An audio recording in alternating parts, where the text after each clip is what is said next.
अगले क्लॉज पे चलते हैं। Types of bilateral promise and the rule application applicable to them. अब ये बायलैटरल प्रॉमिस की बात कर रहा है। ऊपर क्लॉज 3 में वो बात कर रहा था वादे, उमूमी तौर पर वादे के इकसाम की बात कर रहा था, प्रोमिस के इकसाम की बात कर रहा था। यहाँ पर आप वो पर्टिकुलरली बायलैटरल प्रॉमिस की बात कर रहे हैं। तो 4/1 में कहते हैं, सिंपल सी बात है, ये वही बात है कि बायलैटरल प्रॉमिस आप एग्जीक्यूट नहीं कर सकते किसी भी ऐसी चीज के लिए जिससे आपको शरीयत मना करती है। मिसाल के तौर पर रिबा, रिबा के हीले के तौर पर आप बायलैटरल प्रॉमिस को एक्सरसाइज नहीं कर सकते। ऑब्वियस सी बात है, मैं इसको एक्सप्लेन नहीं कर रहा। और फिर ईना के लिए आप नहीं कर सकते, क्योंकि ये भी शरई तौर पर मना है। कोई ऐसा वादा करें कि एक पार्टी कहे कि मैं तुम्हें ये उधार पर बेचूंगा, दूसरी पार्टी कहे कि मैं वही चीज तुम्हें कैश पर बेच दूंगा, तो ये इना के लिए बायलैटरल प्रॉमिस हो रहा है, तो लिहाजा इसकी इजाजत नहीं है। फिर कह रहा है कि bilateral promise to enter into a cell and a loan. ये हाईलाइटेड, आप इसको देखें कि बायलैटरल प्रॉमिस आप कर रहे हैं सेल और लोन को एग्जीक्यूट करने के लिए। तो आपको पहले भी कम्बिनेशन ऑफ कॉन्ट्रैक्ट में ये बात हमने डिस्कस की थी कि सेल और लोन को एक साथ जमा नहीं किया जा सकता। इसकी शरई तौर पर मुमानियत है, यानी इस पर बाकायदा से हदीस है हमारे पास कि सेल और लोन आपस में आप यकजा नहीं कर सकते, मना किया गया। तो लिहाजा इस तरह की जो ट्रांजैक्शन है, अगर एक पार्टी सेल के लिए प्रॉमिस करे और दूसरी पार्टी लोन के लिए प्रॉमिस करे, तो फिर इस तरह का प्रॉमिस जायज नहीं है, क्योंकि शरई तौर पर इन चीजों से मना किया गया। फिर आगे चलते हैं। अच्छा, ये शायद एक्सेप्शन की बात कर रहा है, ये जरा आप गौर से देखिएगा कि fulfilling a bilateral promise to perform an act that is permitted but not binding under the Sharia is a religious obligation on both parties but is not legally binding except in situation where an act। वो कह रहा है कि bilateral promise करें आप किसी भी act को अंजाम देने के लिए जिसकी इजाजत है, लेकिन शरई तौर पर वो बाइंडिंग नहीं है। यानी कि ऐसा बायलेटरल प्रॉमिस जो कि वैसे तो मतलब जिसको समझ लें कि शरई तौर पर दोनों को मतलब करना शरई तौर पर बाइंडिंग नहीं है। रिलीजियसली तो आप पर लाजिम हो सकता है, लेकिन लीगली आप पर लाजिम नहीं हो सकता on both parties, but is not legally binding except in situation where an actual commercial transaction is not possible without a binding bilateral promise. देखिए, एक चीज याद रखिएगा कि बायलेटरल प्रॉमिस की चूंकि हैसियत इस तरह की होती है कि मोस्ट ऑफ द केसेस वो एक लीगली बाउंड होता है, दोनों पर लीगली बाइंडिंग होता है, लिहाजा उसकी इजाजत नहीं दी जा सकती। हाँ, ऐसा हो सकता है कि ये जो प्रॉमिस है, बायलेटरल प्रॉमिस, वो लीगली बाइंडिंग ना हो। ऐसा हो सकता है कि जो मॉरली बाइंडिंग हो लेकिन रिलीजियसली बाइंडिंग हो, लेकिन लीगली बाइंडिंग ना हो। इस तरह के प्रोमिस भी हो सकते हैं, तो उस सूरत में उसमें कोई प्रॉब्लम नहीं है। हाँ, लेकिन अगर इस तरह की कैफियत पैदा हो गई कि कोई कमर्शियल ट्रांजैक्शन इस बाइंडिंग बायलेटरल प्रॉमिस के बगैर हो ही नहीं सकती, क्योंकि कुछ रूल्स अप्लाई होते हैं जिसके मुताबिक आपको ये बायलेटरल प्रॉमिस करना पड़ेगा, और ये बायलेटरल प्रॉमिस लीगली आपके ऊपर बाइंडिंग भी है। तो उस सूरत में इस तरह के बायलेटरल प्रोमिसेस को एग्जीक्यूट करने की इजाजत है। मिसाल, पहली मिसाल देंगे 4/2/1, ये वाली मिसाल देंगे। ये मिसाल दे रहा है कि किन सूरतों में ये लीगली बाइंडिंग होता है और इसकी इजाजत इन्होंने दी है। वो है, पहली सूरत, bilateral promises in international trade conducted by means of documentary credit. LCs में आप जो वादा करते हैं, एलसी बेसिकली दो तरफा वादा ही होता है, और ये जो वादा होता है ये बाइंडिंग होता है। एक तरफ वादा होता है कि हम मैं एलसी खोलूंगा, इंपोर्टर कहता है कि मैं एलसी खुलवाऊंगा, और एक्सपोर्टर कहता है कि जैसे ही एलसी मतलब खुलेगी तो मैं तुम्हें यहाँ से शिप कर दूंगा। यानी इसमें बहुत सारे वादे होते हैं। सर ये फिर वो एफ टी आज एफ टी जैसे एफ टी एग्रीमेंट वगैरह की बात कर रहा है, जैसे वो बायलैटरल एग्रीमेंट ही होता है दो कंपनी, दो मुल्कों के दरमियान कि हम इस तरह की ट्रेड करेंगे, और वो फिर उसको फिर बाद में परफॉर्म कर रहे होते हैं। तो एग्जैक्टली फिर वो भी हो सकता है कि वो आपके ऊपर कहीं लीगली बाइंडिंग होता है, चूंकि इंटरनेशनल लॉज उस पर अप्लाई होते हैं, तो आप दोनों जी पर हाँ, वो बाइंडिंग हो जाता है। लेकिन ये होता वादा ही है। तो वो कह रहे ये हैं कि बात इस है। तरह के वादे जो कि इंटरनेशनल ट्रेड के तकाजों के मुताबिक आपके ऊपर लाजिम बन जाते हैं, जैसे एलसी वगैरह में, एलसी वादे की सूरत ही होती है ना, कोई चीज आप अभी तो परफॉर्म नहीं कर रहे हैं, आप बेसिकली उसमें मुख्तलिफ वादे कर रहे होते हैं। तो वो जो वादा आप कर रहे हैं, चूंकि उसमें दोनों तरफैन की तरफ से वादा किया जाता है, मुवादा होता है, मुवादा बेसिकली बायलेटरल प्रॉमिस को कहते हैं, दोनों की तरफ से वो वादा किया जा रहा होता है। लिहाजा वो उस कानून की वजह से, जो कि इंटरनेशनल ट्रेड के कवानीन की वजह से आप दोनों पर वो लागू है, आप दोनों के ऊपर वो लीगली भी बाइंडिंग होता है। तो इस तरह की लीगल बाइंडिंग वाले प्रोमिस को करने की इजाजत है। ठीक है, ये उसका एक्सेप्शन है। फिर दूसरी मिसाल दी है bilateral promises in supply agreement. इस तरह के प्रोमिसेस जो कि बायलैटरल हो सप्लाई एग्रीमेंट्स में, सप्लाई एग्रीमेंट से क्या मुराद है, कोई बताएगा? सप्लाई एग्रीमेंट में या तो आप एज अ पार्टी उसमें इंटरवीन कर रहे होते हैं, सब सप्लाई एग्रीमेंट जैसे ही होता जाता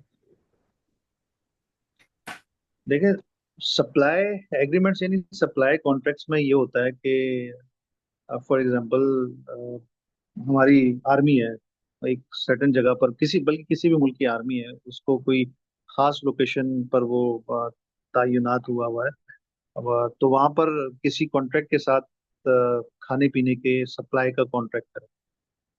तो बेसिकली वो उस एक कॉन्ट्रैक्ट होता है, लेकिन एक तरह का बायलैटरल प्रॉमिस होता है कि मैं फ्यूचर में ये माल सप्लाई करूंगा, और दूसरा कहता है कि हाँ, जब जब तुम सप्लाई करोगे तो मैं ले रहूंगा।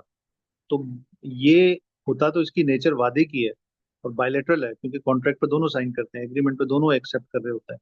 और ये होगा फ्यूचर में, कॉन्ट्रैक्ट अभी नहीं होगा, मतलब आप एक एग्रीमेंट कर रहे हैं, और वो एग्रीमेंट के नतीजे में फ्यूचर में सीरीज ऑफ कॉन्ट्रैक्ट्स होंगे जिसमें आप सप्लाई कर रहे होंगे, दूसरा आपसे खरीद रहा होगा। तो ये बायलैटरल प्रॉमिस है। इस तरह के प्रोमिस आपके लिए जायज है कि जहां पर उस समझ लें कि एग्रीमेंट का तकाजा ही हो, यानी उसको उर्फ में बायलैटरल, क्योंकि उसकी नेचर ही है, आप सप्लाई का एग्रीमेंट करते हैं तो सप्लाई के एग्रीमेंट की नेचर ही ये होती है कि आप पर वो लाजिम है, अगर वो जो कॉन्ट्रैक्टर है जिसने सामान को प्रोवाइड करने का वादा किया था, एग्रीमेंट किया था, वो बैक कर जाए तो लीगली आप उस पर सू कर सकते हैं कि भाई इसने मुझे सप्लाई करने का कहा था, ये एग्रीमेंट मौजूद है लेकिन नहीं कर रहा। तो आप लीगली सू कर सकते हैं। और दूसरी तरफ वो जो सप्लाई करने वाला भी है, वो उस पर दूसरी पार्टी पर सू कर सकता है कि भाई इसके इस एग्रीमेंट के नतीजे में मैं उसको गुड्स प्रोवाइड कर रहा हूँ और वो ले नहीं रहा। तो ये वो सूरतें हैं जहां पर बायलैटरल प्रॉमिस आपके लिए जायज हो जाता है। फिर ये कह रहे हैं 4/3 में कि binding bilateral promises refer to in item 4/2, जो 4/2 में उसने बाइंडिंग बायलैटरल प्रोमिसेस की बात की है, आर नॉट फ्यूचर कॉन्ट्रैक्ट्स। ये फ्यूचर कॉन्ट्रैक्ट्स नहीं है, यानी कि ये जिसको कहते हैं ना कि फ्यूचर की कोई सेल नहीं हो रही, जिससे शरई तौर पर मना किया गया। आपको पता है कि फ्यूचर की सेल जायज नहीं है। ये फिर वो आगे एक्सप्लेन कर रहा है, which means that the promise contract is not effected automatically upon the promise date. ऐसा नहीं है कि जब आप वो फ्यूचर में जब आप ये टाइम आएगा तो खुद ब खुद ये कॉन्ट्रैक्ट इफेक्ट हो जाएगा, ऐसा नहीं है।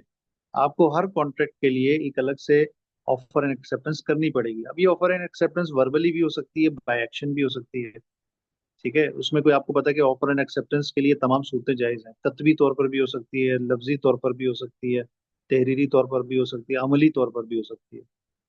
तो फकत एग्रीमेंट का साइन करना या बायलेटरल प्रॉमिस को एग्जीक्यूट करना, इसका ये हरगिज मतलब नहीं है कि आपने फ्यूचर की सेल की है। और इसका पता इस तरह से चलेगा कि जो आप फ्यूचर में करने लगे हैं, जो कॉन्ट्रैक्ट्स आप करने लगे या फ्यूचर में जो मामलात करने लगे, वो खुद ब खुद ऑटोमेटिकली नहीं होंगे, बल्कि हर कॉन्ट्रैक्ट, हर ट्रांजेक्शन एक अलग कॉन्ट्रैक्ट समझा जाए। The contract must be entered into at the relevant time by exchanging notice of offer. भाई ऑफर एंड एक्सेप्टेंस जरूरी है, यही बात कर रहे हैं। फिर कह रहा है कि since the bilateral promise is binding on both parties, if any party makes an offer the other party is religiously and legally bound by it.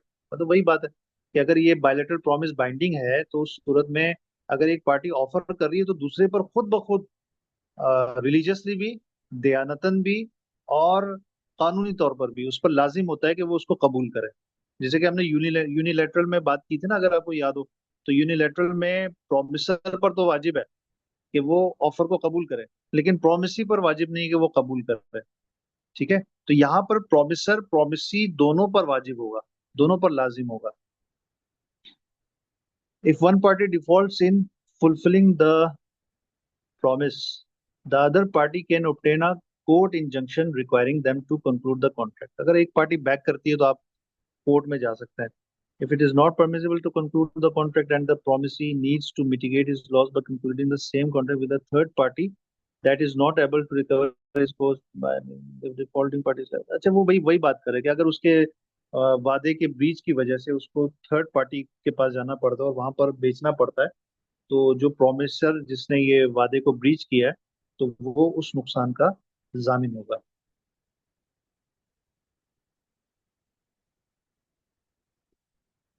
ठीक है. ठीक है सर। आगे देखते हैं. बस ये मेरे ख्याल है कि फोर फोर ही है बस, ये लास्ट इस फोर्थ में. फिर फिफ्थ क्लॉज है वो भी इंशाल्लाह जल्दी हो जाएगा, तो होपफुली आज ही ये खत्म हो जाएगा. बस आप थोड़ी सी जहमत आप कर लें, फिर आपकी जहमत तमाम हो जाएगी.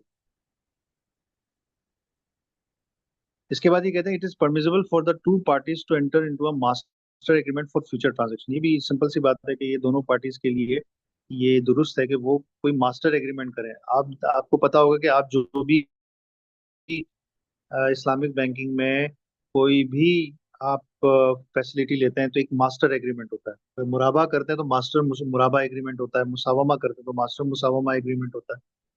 तो ये बेसिकली वादा ही होता है और क्या होता है. ये जो मास्टर एग्रीमेंट्स होते हैं, आप एक्चुअल में तो मुराबा नहीं कर रहे होते ना उसमें. एक्चुअल में खरीदो फरोख्त थोड़ी कर रहे होते हैं आप उसमें वादा करते हैं कि फ्यूचर में जब जब परचेज रिक्विजिशन क्लाइंट देगा तो बैंक उसको गुड्स अरेंज करके देगा सर और वो खरीद लेगा. एग्रीमेंट सर, ये जब मास्टर जी एग्रीमेंट कर रहे हैं तो ये तो बायलैटरल प्रॉमिस ही हो गया ना सर, दोनों एंड से जब एग्रीमेंट साइन करने के जी, बाद। बिल्कुल बिल्कुल वो यही कहना चाह रहा है जी. ये मुफाहमत की याददाश्त जिसको कहते हैं ना, कि आप भी अभी आप देखते हैं जब दो मुल्कों की आपस में कोई डीलिंग होती है तो मुफाहमत की याददाश्त जिसको कहते हैं ना, तो ये मुफाहिमत की याददाश्त है. एमओयू है, मेमोरेंडम ऑफ अंडरस्टैंडिंग है एक तरह की.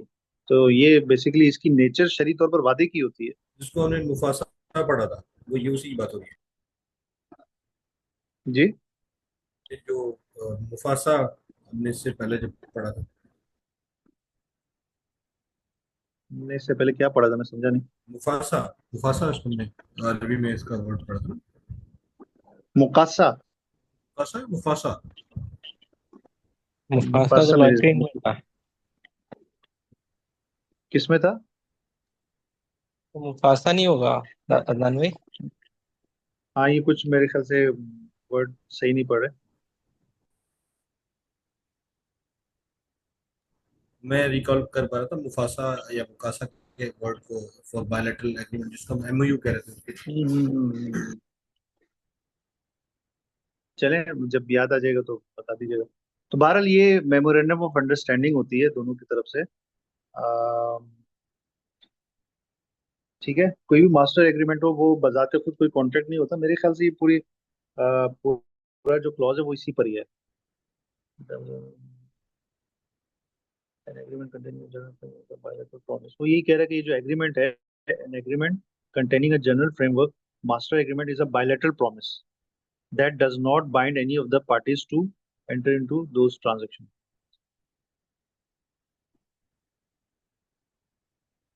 For example, ये ये वो चीज होती है, ये वो आपस की अंडरस्टैंडिंग है, वादा है कि जो पार्टीज पर बाइंडिंग नहीं होती. For example, an institution and a client wishing to enter into a Muraba transaction can agree on a general framework which explains the transaction process and the terms and the conditions. कि ये जो master मुराबा agreement होगा उसमें transaction का process होगा और terms conditions होगी. A general framework, a master agreement is not considered to be a concluded transaction. ये मास्टर एग्रीमेंट का हरगिज ये मतलब नहीं है कि आप कोई मुराबा ट्रांजैक्शन आप कर रहे हैं. ये मुफाहमत की याददाश्त है basically. And the client is not required upon signing of the framework to enter into मुराबा कॉन्ट्रैक्ट. तो महज इस कॉन्ट्रैक्ट को साइन करने या इस फ्रेमवर्क को साइन करने से इसका हरगिज मतलब नहीं है कि आपने मुराबा कॉन्ट्रैक्ट में दाखिल हो गए. Rather each party has an option, दोनों पार्टीज के पास ऑप्शन है। भाई एक मुफाहिमत की याददाश्त हुई है ना आपके और उस कस्टमर के दरमियान, कस्टमर चाहे तो आपसे ले ले और चाहे तो ना ले, उसको इस बात के लिए मजबूर नहीं किया जा सकता कि भाई आपने हमसे मुराबा क्यों नहीं किया।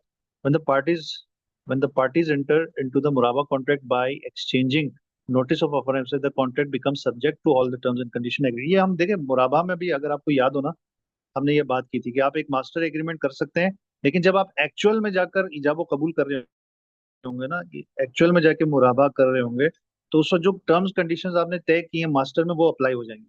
आप जब कॉन्ट्रैक्ट करेंगे तो वो अप्लाई हो जाएगी, वही बात वो यहाँ पे कर रहा है। फिर ये रेफर कर रहे हैं क्रेडिट एग्रीमेंट की तरफ से, शरिया स्टैंडर्ड नंबर 37। मेरे जहन में ये था कि ये क्रेडिट एग्रीमेंट को भी हम पहले देख लेते हैं, लेकिन क्रेडिट एग्रीमेंट को जब मैंने खोल के देखा तो कुछ स्टैंडर्ड ऐसे उन्होंने रेफर किए हैं जो हमने अभी तक कवर नहीं किए, तो मैं उसको फिर छोड़कर फिर ये स्टैंडर्ड नंबर 49 पे आ गया था कि हम पहले इसको डिस्कस कर लेते हैं। खैर, अब ये क्लॉज नंबर 5 पे चलते हैं, लास्ट क्लॉज है, और इसमें से अक्सर चीजें आपने की हुई है, आपने पढ़ी हुई है। ये जो क्लॉज है बेसिकली बात करता है जो करंट कंटेम्प्रेरी एप्लीकेशंस हैं प्रोमिसेस एंड बायलैटरल प्रोमिसेस की, उनकी बात कर रहे हैं, जदीद तत्बीकात की बात कर रहे हैं। तो पहली क्लॉज में ये मुराबा की तरफ इशारा कर रहे हैं, आप मुराबा का स्टैंडर्ड पढ़ चुके हैं, तो ये कह रहा है कि the promise given by the client in the मुराबा transaction conducted by institution is legally binding by virtue of item 3/5 of this standard. वो कह रहा है कि जो क्लाइंट प्रॉमिस करेगा या करता है मुराबा ट्रांजैक्शन में, आ, वो लीगली बाइंडिंग होता है बाय वर्च्यू ऑफ आइटम 3/5। 3/5 में जो क्लॉज ऊपर उन्होंने दिया है, उसके तनाजुर में ये कस्टमर के ऊपर जो जो वो वादा करता है कि वो आपसे परचेज करेगा, तो वो जो वादा है वो उसके ऊपर बाइंडिंग होता है। ठीक है, और ये उन्होंने स्टैंडर्ड नंबर 8 जो कि हम ऑलरेडी पढ़ चुके हैं, अम, वो उसी को रेफर कर रहा है। बात समझ में आ रही है? जो कस्टमर की तरफ से वादा होता है ना कि मैं ये परचेज करूंगा, आप मेरे लिए ये गुड्स मंगवाए, मैं आपसे परचेज करूंगा, तो ये जो वादा है ये वो कह रहा है कि बाइंडिंग। फिर दूसरे में 5/2 में वो इजारा मुंतय्यब बिल तमलीक की बात करता है, ये भी स्टैंडर्ड हम कर चुके हैं, स्टैंडर्ड नंबर 9।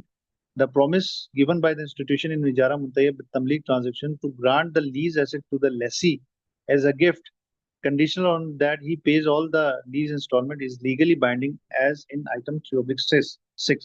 वो कह रहा है कि जो बैंक की तरफ से एक था, एक वादा था, हमने इजारा मुंतहिया तमलीक में पढ़ा था कि वो गिफ्ट करेगा एट द एंड, तो ये जो गिफ्ट करने का जो वादा है ये बाइंडिंग हो जाता है। ये हमने उस वक्त स्टैंडर्ड में भी पढ़ा था, और हमने ये कहा था कि फ्यूचर का गिफ्ट जायज है, बाद में अलग से कोई गिफ्ट डीड साइन कराना जरूरी नहीं है। याद आ रहा है आपको? क्लिक हो रहा है? जी बिल्कुल हमने ये याद कहा है था जी। कि वादा है, ये जो गिफ्ट है हिबा, ये फ्यूचर का भी हो सकता है। हमने बात की थी कि अगर वो वादा करता है कि मैं तुम्हें बेचूंगा, तो ये तब तक एग्जीक्यूट नहीं होगा जब एक्चुअल में आप उसको बेचते नहीं हो। एक्चुअल में एक सेपरेट कॉन्ट्रैक्ट करके इजारा के खत्म होने पर, जब तक आप एक सेपरेट सेल कॉन्ट्रैक्ट करके, सेल एग्रीमेंट करके जब तक आप बेचेंगे नहीं, तब तक वो बिकना शुमार नहीं होगा। लेकिन गिफ्ट में हमने बात की थी कि अगर वो ये वादा करे कि मैं गिफ्ट करूंगा, जब आप पूरी पेमेंट करेंगे, सारी पेमेंट ड्यू डेट पर आप पे करेंगे, तो आपकी जो पेमेंट जैसे ही खत्म होगी, तो ये गिफ्ट मेरी तरफ से हो जाएगा, तो आपको अलग से गिफ्ट डीड एक्सरसाइज करने की, एग्जीक्यूट करने की जरूरत नहीं है। ठीक है, वो बाइंडिंग होता है, खुद ब खुद एग्जीक्यूट हो जाता है। तो अगेन वो शरिया स्टैंडर्ड नंबर 9 जो कि इजारा मुंतय्यब तमलीक पे है, उसी की तरफ आपको रेफर कर रहा है। फिर वो डिमिनिशिंग मुशारका की बात कर रहा है। यहाँ पर इन्होंने, आई डोंट नो क्यों नहीं लगाया, 5/3 लगाना चाहिए था। ये देखें 5/2 इजारा की बात कर रहा है, और यहाँ से 5/3 शुरू होना चाहिए, लेकिन इन्होंने 5/3 लिखा नहीं है। अगेन ये काफी प्रॉब्लम्स हैं इसमें अंग्रेजी वर्जन में। इस क्लॉज में ये कहते हैं the promise given by the institution in diminishing मुशारका transaction that it will lease its share of the asset to the other co-owner is legally binding. वो कह रहा है कि डिमिनिशिंग मुशारका में जो एक पार्टी दूसरे पार्टी को ये वादा करती है कि हम दोनों मिलकर खरीद लेंगे, और मैं अपना जो पार्ट है मैं तुम्हें लीज पर दूंगा, मैं तुम्हें रेंट पर दूंगा। तो वो कह रहा है कि ये जो वादा है ये लीगली बाइंडिंग होता है। And the promise given by the client that he will buy units of the institutions share at a stipulated intervals are legally binding by virtue of. वो कह रहा है कि जो क्लाइंट की तरफ से वादा किया जाता है, देखिए एक वादा बैंक की तरफ से होता है कि ये हम मिलके खरीदेंगे, तो मैं वादा करता हूँ कि अपना जो एसेट है वो तुम्हें मैं रेंट पे दूंगा। तो ये बैंक के ऊपर लाजिम है लीगली।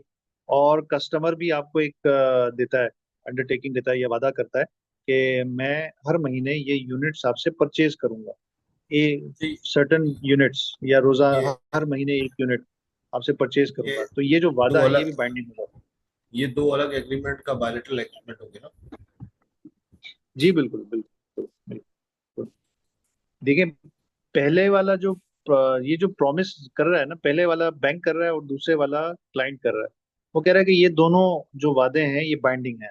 अगर बैंक फॉर एग्जांपल दोनों मिलकर खरीद लें और बैंक अपने वादे को फुलफिल ना करे और उसको अपना जो हिस्सा है वो उसको किराए पर ना दे, किसी और को किराए पे दे रहा है, तो वहां पर क्लाइंट को ये हक है कि वो आपसे मुतालबा करेगा, भाई आपने ये किस तरह से किसी और को दे दिया, मुझे दें, आपने मुझसे वादा किया था।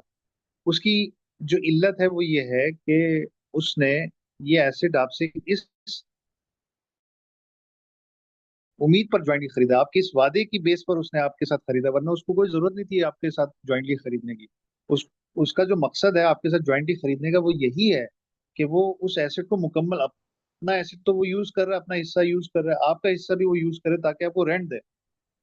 तो ये फिर लीगली बाउंड हो जाता है कि ऐसा प्रॉमिस जो कि आपके उस अमल की वजह से उसने एक अंजाम दिया है, एक काम अंजाम दिया है, तो वो फिर प्रॉमिस आप पर बाइंडिंग हो जाएगा। उसी तरह से दूसरे बंदे का ये कहना, कस्टमर का ये कहना कि मैं आपसे यूनिट परचेज करूंगा हर इंस्टॉलमेंट पे, तो ये कहना भी उसके ऊपर लीगली बाइंडिंग हो जाता है, क्योंकि बैंक ने उसके साथ डीएम किया ही इस बुनियाद पर है कि वो आपसे ग्रेजुअली खरीदेगा, सर्टेन यूनिट्स खरीदेगा, ओनरशिप आपकी परचेज करता रहेगा।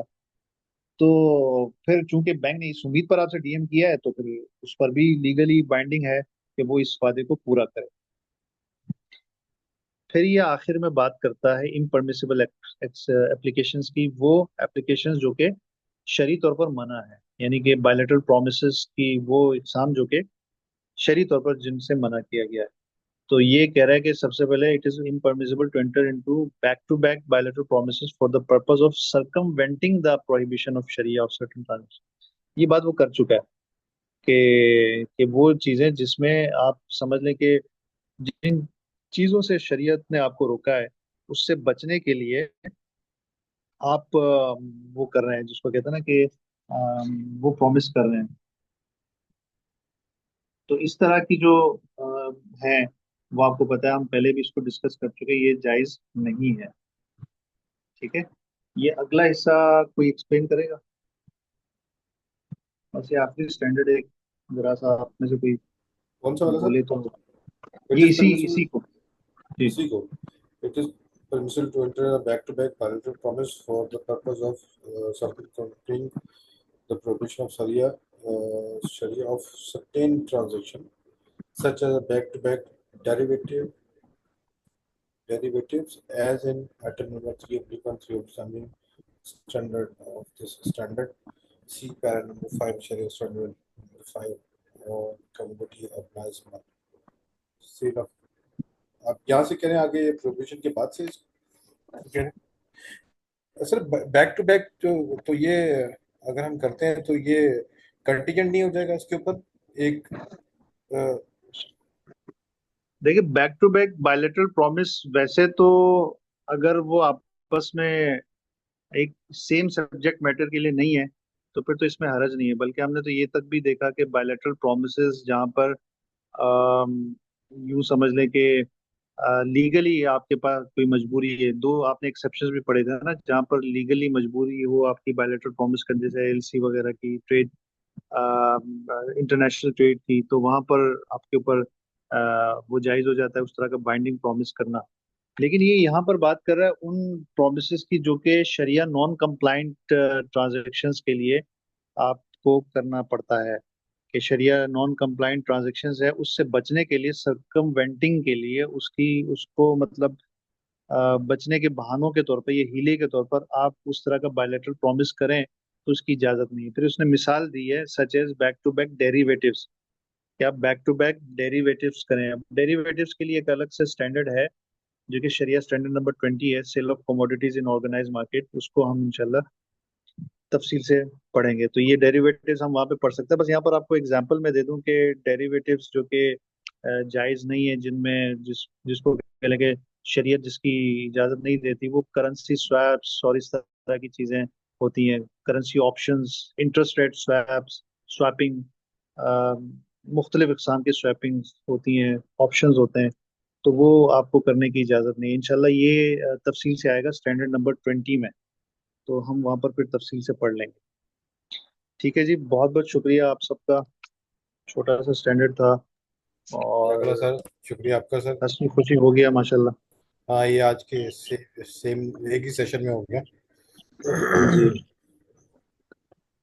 तो चले अच्छा है, एक ही सेशन में कुछ स्टैंडर्ड्स हम डिस्कस इस तरह से कर लिया करें।